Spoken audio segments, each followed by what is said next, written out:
Good morning students. आज हम नया चैप्टर स्टार्ट करेंगे। चैप्टर का नाम है वेक्टर अलजेब्रा।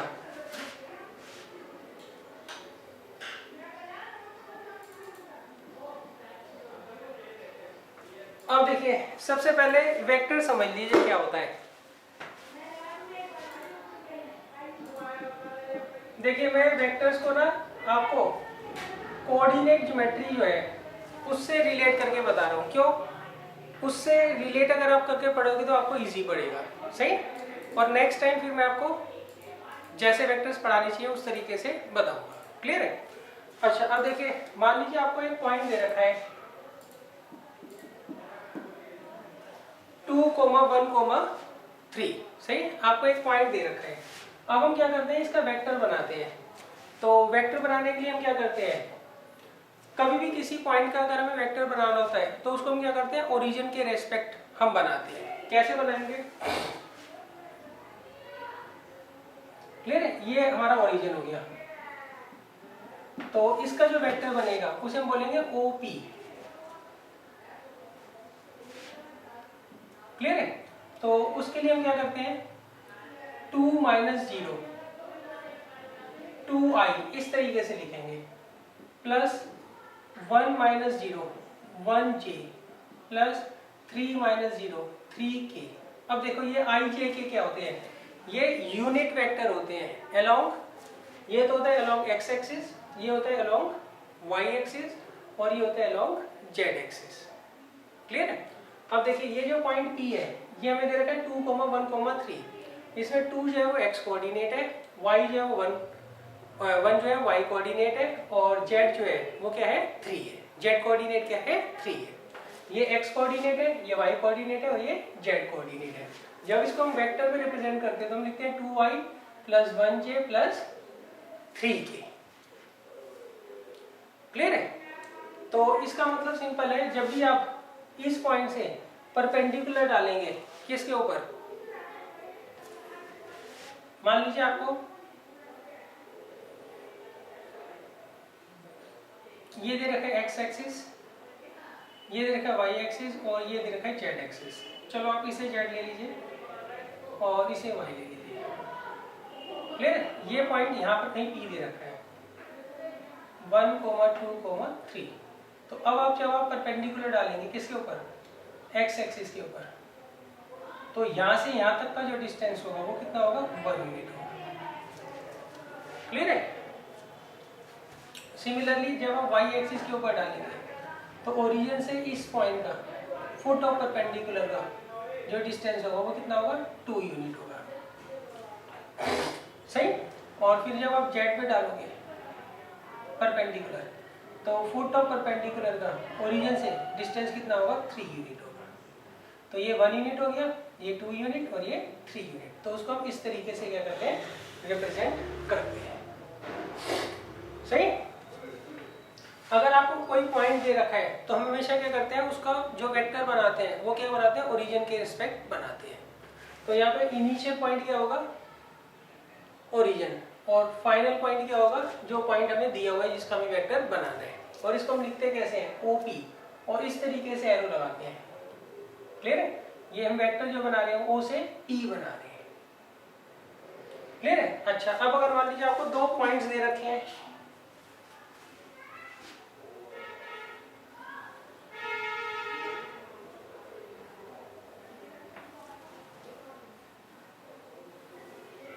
मान लीजिए आपको 2 पॉइंट्स दे रखे हैं। एक पॉइंट दे रखा है P 1, 2, 3, और दूसरा दे रखा है Q 4, 6, 10। क्लियर है? अब अगर मान लीजिए आपको PQ वेक्टर बनाना है, क्लियर है, तो कैसे बनाओगे आप, 4 - 1 करोगे I, प्लस 6 - 2 G, और 10 - 3 K। फिर आ जाएगा 3i plus 4j plus 7k। तो ये वेक्टर आ जाएगा P।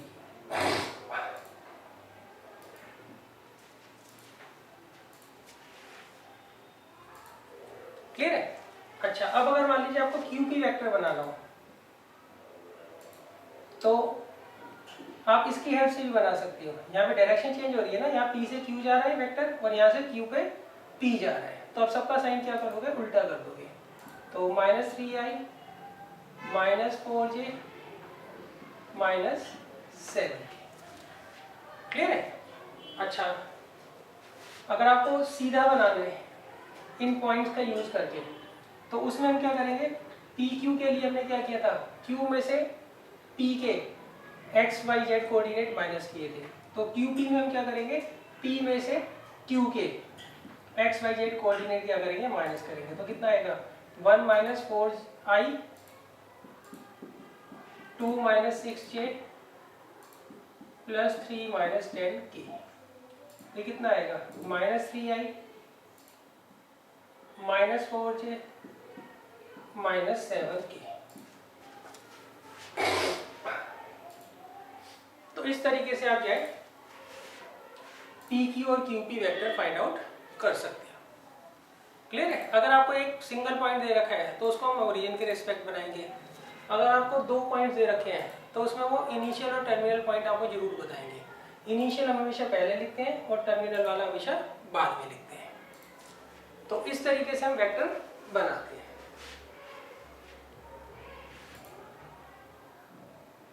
अब देखिए, मान लीजिए आपको इस वेक्टर की लेंथ निकालनी है, क्लियर है।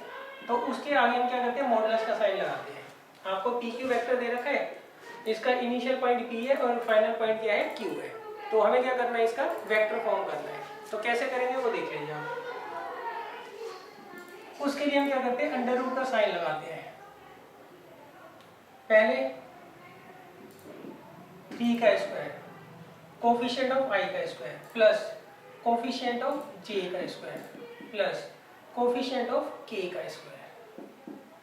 यहाँ पर i क्या होता है, unit vector along x axis, j क्या होता है, unit vector along y axis, और k क्या होता है, unit vector along z axis, clear है। अच्छा, इसे सॉल्व कर लीजिए, कितना आएगा, 9 + 16 + 49, तो 25, तो √74 आ जाएगा।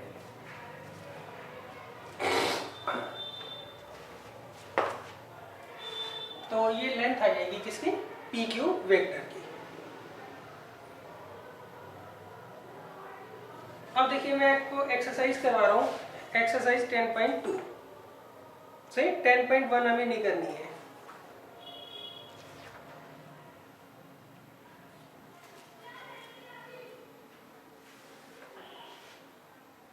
अब जैसे जैसे क्वेश्चंस में नए कॉन्सेप्ट आएंगे वो मैं आपको समझा दूंगा। देखिए, क्वेश्चन नंबर 1 में इन्होंने क्या कहा है, compute the magnitude of the following vectors. यहाँ पर हमें 3 वेक्टर दे रखे हैं, उनका हमें क्या करना है, मैग्नीट्यूड फाइंड आउट करना है। सही, ये हमें ए दे रखा है, दूसरा वेक्टर बी दे रखा है,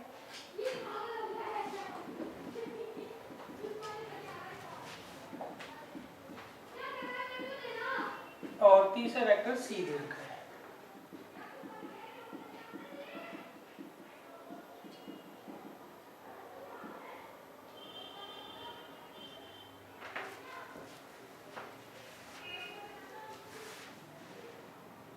अब देखिए, मैग्नीट्यूड हम कैसे निकालते हैं। सबसे पहले हम क्या करेंगे, ए का मैग्नीट्यूड निकालते हैं। उसका क्या फॉर्मूला होता है, under root of coefficient of i का स्क्वायर, कोफिशिएंट ऑफ j का स्क्वायर, कोफिशिएंट ऑफ k का स्क्वायर। तो ये कितना आ जाएगा, 1 + 1 + 1, तो ये कितना आ जाएगा, √3। तो ये मैग्नीट्यूड आ गया किसका, बी वेक्टर का, क्लियर है, ओ ए वेक्टर का। अब हमें निकालना है मैग्नीट्यूड बी वेक्टर का। उसके लिए कोफिशिएंट ऑफ i का square plus coefficient of j का square plus coefficient of k का स्क्वायर, तो ये हो जाएगा 4 + 49 + 9, तो √62।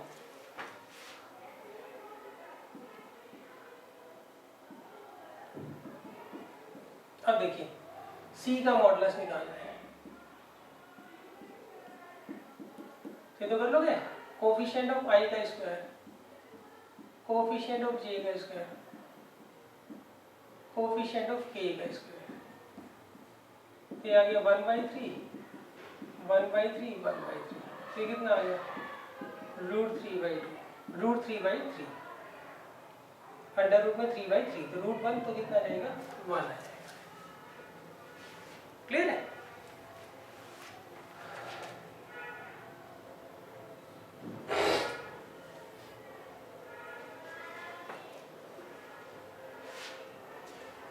अब देखिए इसके बाद है नेक्स्ट क्वेश्चन नंबर 2।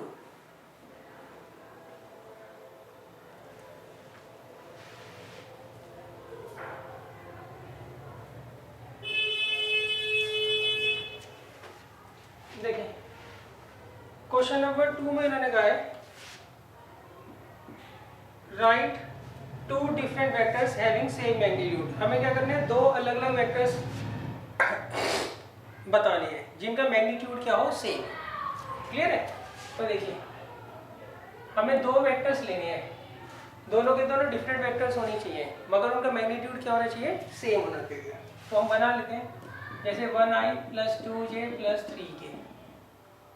क्लियर है? एक तो हमने ये ले लिया, इसके ऊपर ये कैप जरूर लगाते हैं। क्लियर है? कैप नहीं लगाओगे तो वो यूनिट वेक्टर नहीं कहलाएगा। दूसरा वेक्टर ले लेता हूँ b, वो मैं ले लेता हूँ 3i + 2j + 1k। क्लियर है? अब देखो ये दोनों अलग अलग वेक्टर्स है ना, अब मैं इनका मैग्नीट्यूड निकालता हूँ। इसका मैग्नीट्यूड क्या होगा, under root of coefficient of i का square plus coefficient of j का square plus coefficient of k का स्क्वायर। ये आ गया 1 + 4 + 9, तो कितना आ गया √14। क्लियर है? अब b का मॉडुलस निकाल लो, वो आएगा under root of coefficient of i का square plus coefficient of j का square plus coefficient of k का स्क्वायर। तो कितना आ गया, अंडर रूट में 9 + 4 + 1, ये आ गया अंडर रूट 40।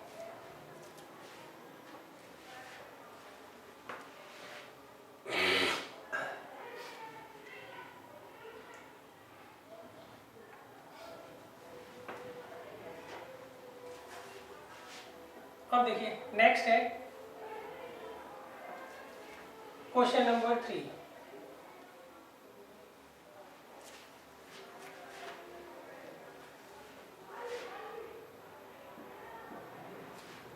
देखिए क्वेश्चन नंबर 3 में मैंने कहा है write two different vectors having same direction. हमें क्या करना है, दो ऐसे वेक्टर्स लिखने हैं, बताने हैं, दोनों क्या हो, डिफरेंट हो मगर उनकी डायरेक्शन सेम हो। डायरेक्शन क्या हो, सेम हो। तो अगर देखिए मान लीजिए आपको दो वेक्टर्स दे रखे हैं, अगर वो एक दूसरे के प्रोपोर्शनल है तो उस केस में वो क्या होते हैं, कोलिनियर होते हैं। और जो कोलिनियर वेक्टर्स होते हैं उनकी डायरेक्शन क्या होती है, हमेशा सेम होती है। मान लीजिए आपको एक वेक्टर ए दे रखा है, वो दे रखा है 2i + 3j + 4k। क्लियर है? और आप एक वेक्टर बना लीजिए, वो इसका डबल बना लो बेशक या ट्रिपल बना लो, आपकी मर्जी है। सही, चलो मैं इस वेक्टर का 5 टाइम्स बना रहा हूँ, कितना होगा 10i + 15j + 20k। अब देखिए ये दोनों के दोनों वेक्टर्स क्या हैं, प्रोपोर्शनल है ना। b जो है a का क्या है, 5 टाइम्स है, तो इसका मतलब ये दोनों प्रोपोर्शनल हो गए। और जो प्रोपोर्शनल वेक्टर्स होते हैं उनकी डायरेक्शन हमेशा क्या होती है, सेम होती है। क्लियर है? अब देखिए यहाँ पर ये दोनों के दोनों वेक्टर्स क्या है, अलग है। दोनों के जो x i j और k के कोफिशिएंट है वो क्या है, डिफरेंट है। तो इसका मतलब दोनों के दोनों वेक्टर्स क्या है, डिफरेंट है मगर इनकी डायरेक्शन सेम है। डायरेक्शन क्यों सेम है, क्योंकि ये प्रोपोर्शनल है। क्लियर है? अच्छा अब मैं ये बता देता हूँ डायरेक्शन सेम का मतलब होता क्या है। मान लीजिए एक वेक्टर यहाँ से यहाँ तक है, ये मैंने ले लिया a वेक्टर, और दूसरा वेक्टर जो है a वेक्टर मैंने ले लिया मान लीजिए OP। क्लियर है? अच्छा और दूसरा मैं ले रहा हूँ OQ। OQ को मैं ले रहा हूँ वेक्टर B। O से लेके A तक का जो वेक्टर है सॉरी ओ से लेके पी तक जो वेक्टर है वो ए है, ओ से लेके क्यू तक जो वेक्टर है वो क्या है, बी है। क्लियर है? अब यहाँ से यहाँ तक तो वेक्टर ए है ये, और यहाँ से यहाँ तक वेक्टर बी है। तो इस केस में देखिए ये ए और बी दोनों डिफरेंट वेक्टर्स है, मगर इनकी डायरेक्शन क्या है, सेम। डायरेक्शन क्या है, सेम, मतलब कोलिनियर है एक तरीके से। आगे बात समझ? अच्छा, अगर दो वेक्टर्स पैरेलल होते हैं तब भी उनकी डायरेक्शन क्या होती है, सेम होती है, दोनों एक ही डायरेक्शन में जा रहे हैं, तब भी वो प्रोपोर्शनल हो गया। अच्छा, एक बात ध्यान रखना, दो वेक्टर्स अगर कोलिनियर है या पैरेलल है तो उन दोनों केसेस में क्या होते हैं, प्रोपोर्शनल होते हैं। क्लियर है? अच्छा, अब हमें कैसे पता लगेगा वो कोलिनियर है या फिर पैरेलल है, वो जब आएगा तो मैं आपको समझा दूंगा।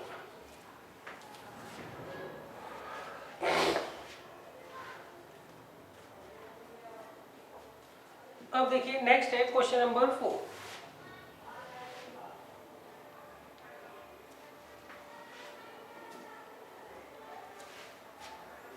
देखिए क्वेश्चन नंबर 4 में मैंने कहा है find the values of x and y so that the vector 2y plus 3j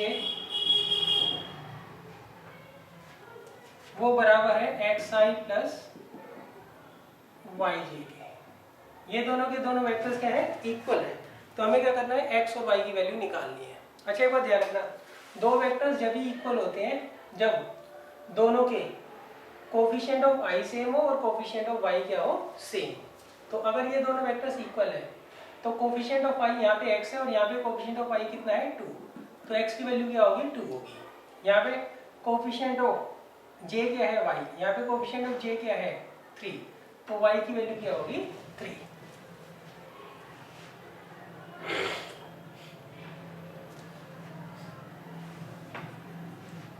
अब देखिए नेक्स्ट है क्वेश्चन नंबर 5। इसमें मैंने कहा find the scalar and vector component of the vector with initial point 2,1।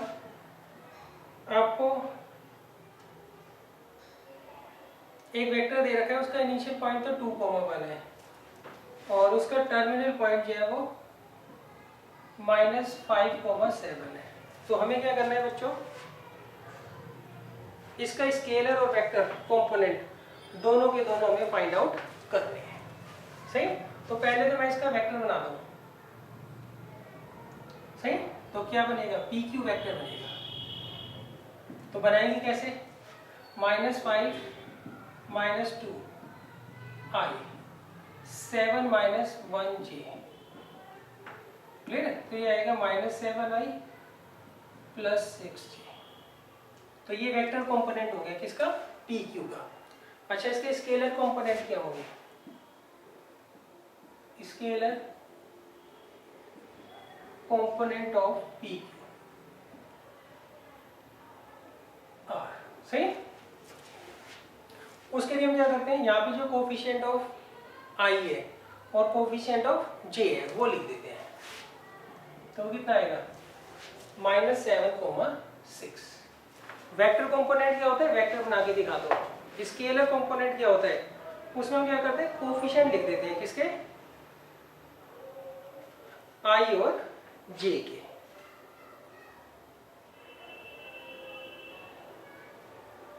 Clear है? तो यहाँ पे वेक्टर कंपोनेंट क्या होगा, पी क्यू का, vector component of P Q R ये -7i एंड 6j। क्लियर है?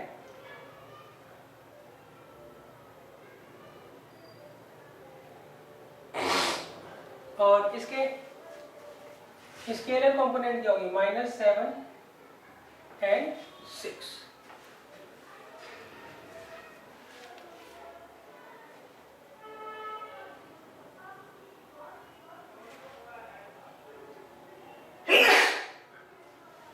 अब देखिए नेक्स्ट है क्वेश्चन नंबर 6।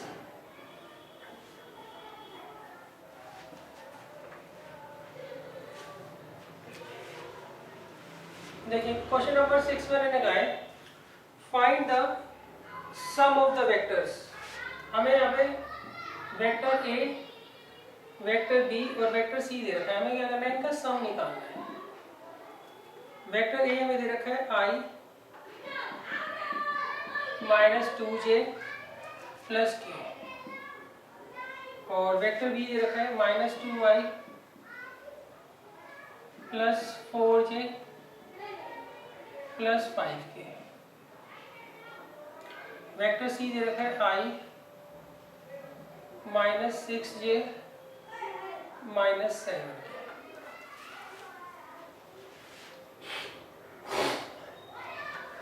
क्लियर है?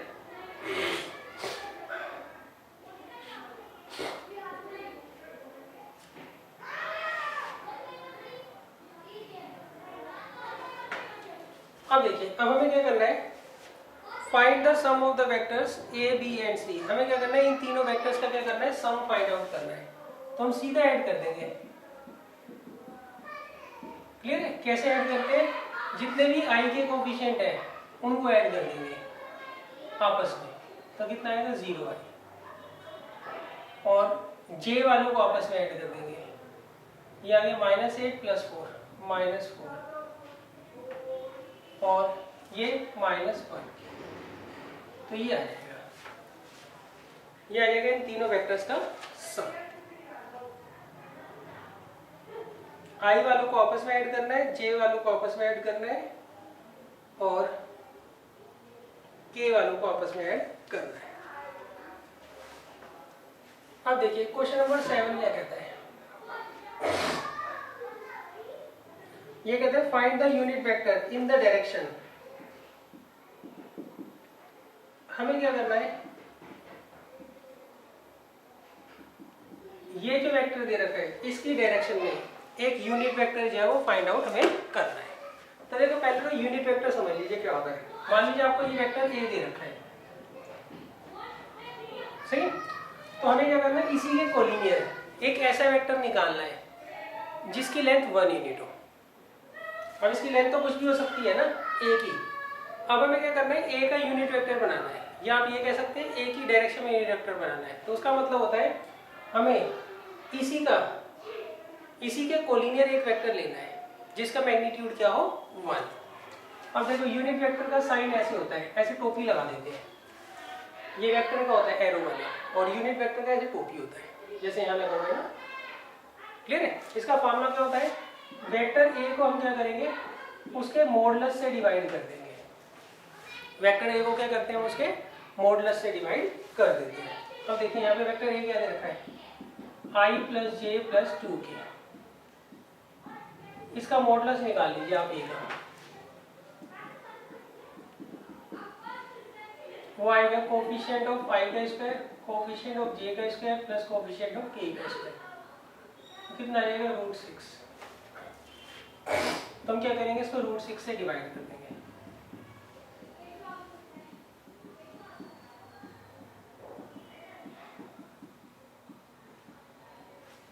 तो ये वेक्टर बन जाएगा। क्लियर है? अब ये जो वेक्टर है ये ए की डायरेक्शन में ही होगा, और इसका मैग्नीट्यूड क्या होगा, 1 होगा। सही?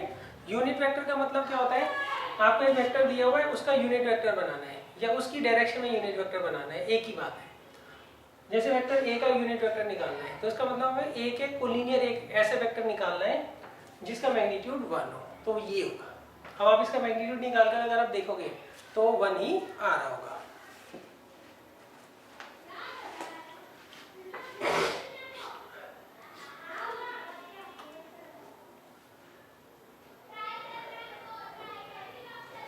अब देखिए नेक्स्ट है क्वेश्चन नंबर 8।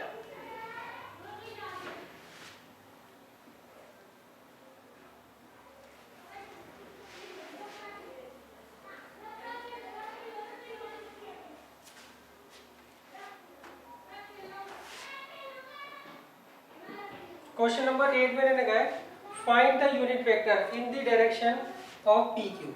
देखो हमें यहाँ पे 2 पॉइंट्स दे रखे हैं, एक तो दे रखा है P, वो है 1, 2, 3, और Q पॉइंट दे रखा है 4,5,6। अब हमें क्या करना है, पी क्यू का यूनिट वेक्टर फाइंड आउट करना है। तो पहले तो मैं क्या कर रहा हूँ, पी क्यू वेक्टर निकाल लेता हूँ। वो कैसे निकालेंगे, 4 - 1 I, 5 - 2 G और 6 - 3 K। क्लियर है? तो ये कितना आ जाएगा बच्चों, 3I + 3J + 3K। तो ये आ गया पी क्यू वेक्टर। अब हमें क्या करना है, इसका यूनिट वेक्टर बनाना है। सही, तो हम क्या करेंगे, पी क्यू के ऊपर टोपी लगा देंगे। तो पी क्यू वेक्टर को हम क्या करेंगे, उसके मॉडुलस से डिवाइड कर देंगे। क्लियर है? ये आ जाएगा 3I + 3J + 3K। अब इसके मॉडुलस से हम डिवाइड कर देंगे।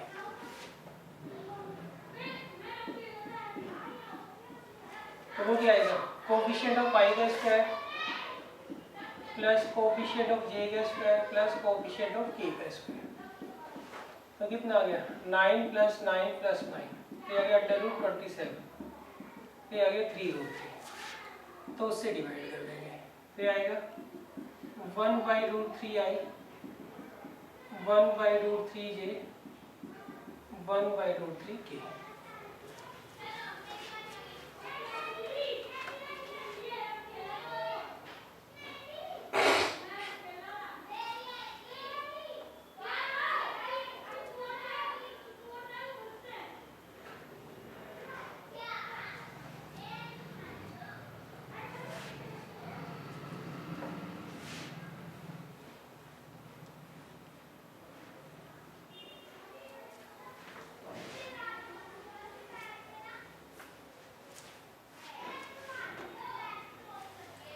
अब देखिए, इसके बाद है 9th क्वेश्चन। 9th क्वेश्चन में मैंने कहा है, for given vectors A and B.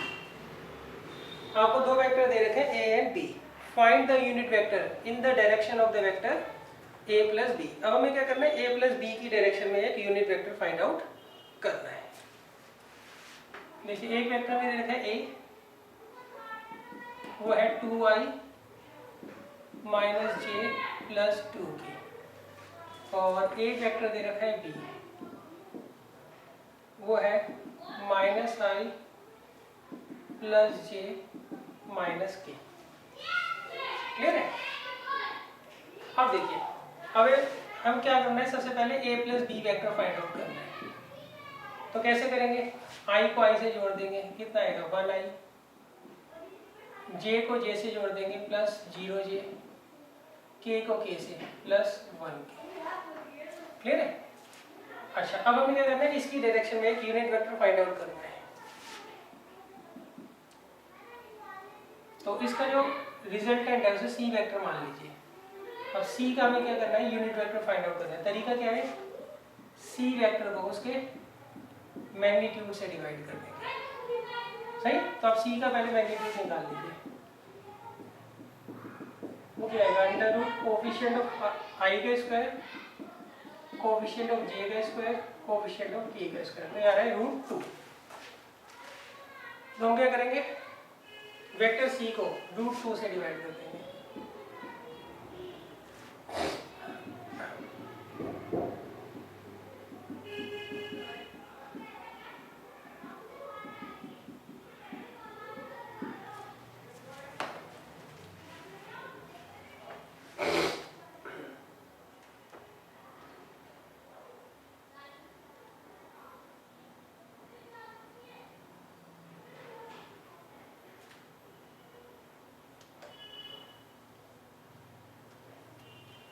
अब देखिए, इसके बाद है next question number 10।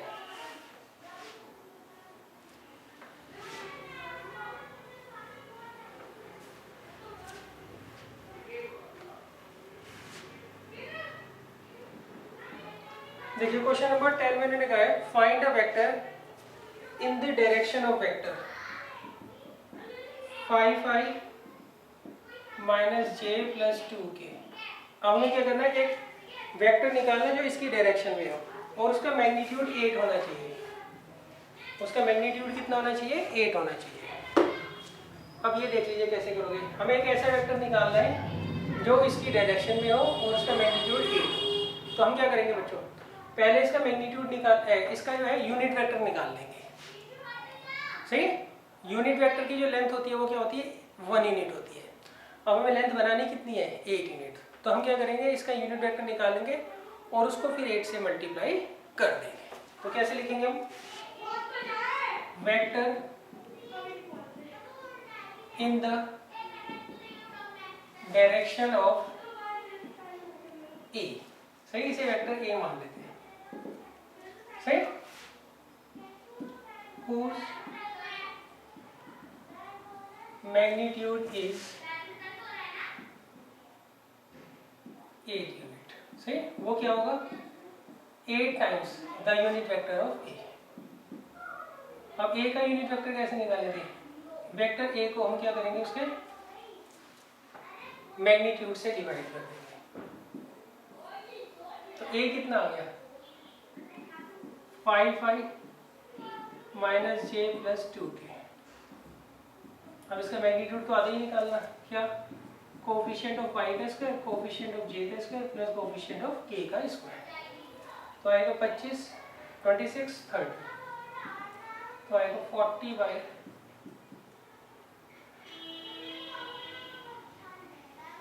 √30 minus 8j upon √30 plus 2k upon √30।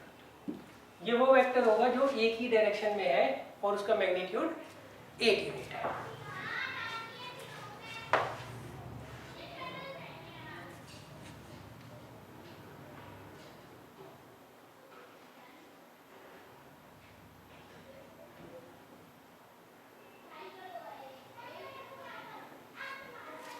यहाँ बच्चों 16 आएगा,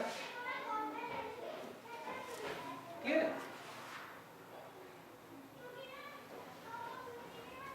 अब देखिए इसके बाद है क्वेश्चन नंबर 11 सॉरी 11th में इन्होंने कहा है हमें शो करना है, दो वेक्टर्स हमें दे रखे हैं वो कोलिनियर है, ये शो करना है।